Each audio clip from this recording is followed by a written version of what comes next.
Isayas, Kabanata 23. Ito ang pahayag tungkol sa Tiro. Manangis kayo mga ngalakal sa Tarsis, sapagkat ang Tiro na inyong daungan ay wasak na. Wala na kayong mga tahanang matitirhan.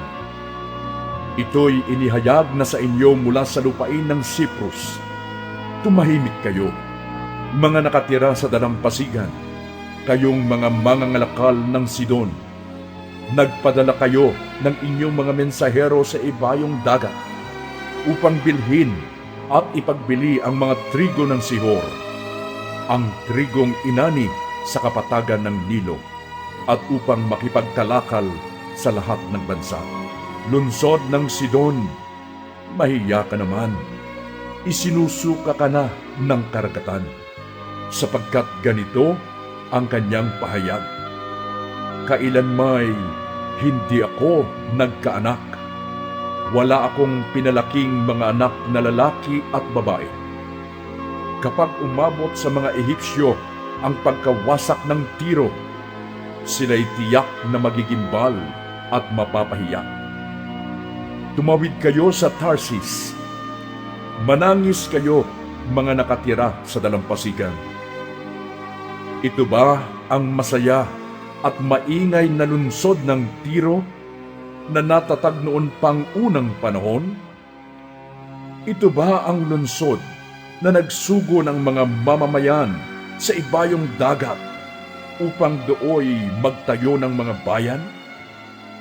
Sinong nagbalak nito laban sa maharlikang lunsod ng Tiro, na kinikilala ang mga dakilang mangangalakal at pinaparangalan sa lahat ng bansa?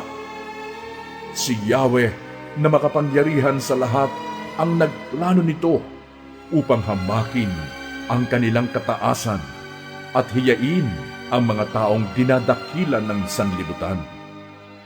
Kayong mangangalakal ng Tarsis, sakahin na ninyo ang inyong lupain na tulad ng Nilo, sapagkat wala nang gagambala sa inyo.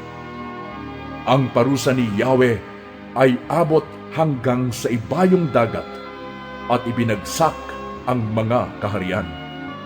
Iniutos na niyang wasakin ng mga kuta sa Kanaan. Ang sabi ni Yahweh, lunsod ng Sidon, tapos na ang maliligayang araw mo. Kahit na pumunta ka sa Cyprus, ay nanganganib ka pa rin. Masdan ninyo ang lupain ng mga taga-Babilonia.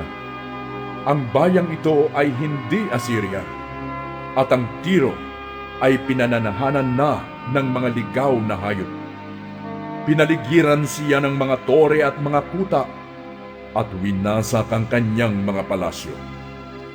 Manangis kayo, mga mangangalakal ng Tarsis, sapagkat wasak na ang inyong inaasahan. 70 taon na malilimot ang Tiro, sintagal ng buhay ng isang hari. Ngunit pagkatapos ng panahong iyon, siya'y muling babangon at matutulad sa babaeng binabanggit sa awit na ito. Tugtugin mo ang iyong alpa, babaeng haliparot. Libutin mo ang lunsod, galingan mo ang pagtugtog sa alpa. Umawit ka ng maraming awitin upang ikaw ay muling balikan. Pagkatapos ng 70 taon, muling lilingapin ni Yahweh ang lunsod ng Tiro. Manunumbalik ito sa dating pamumuhay at muling ibebenta ang sarili sa lahat ng kaharian sa daigdig.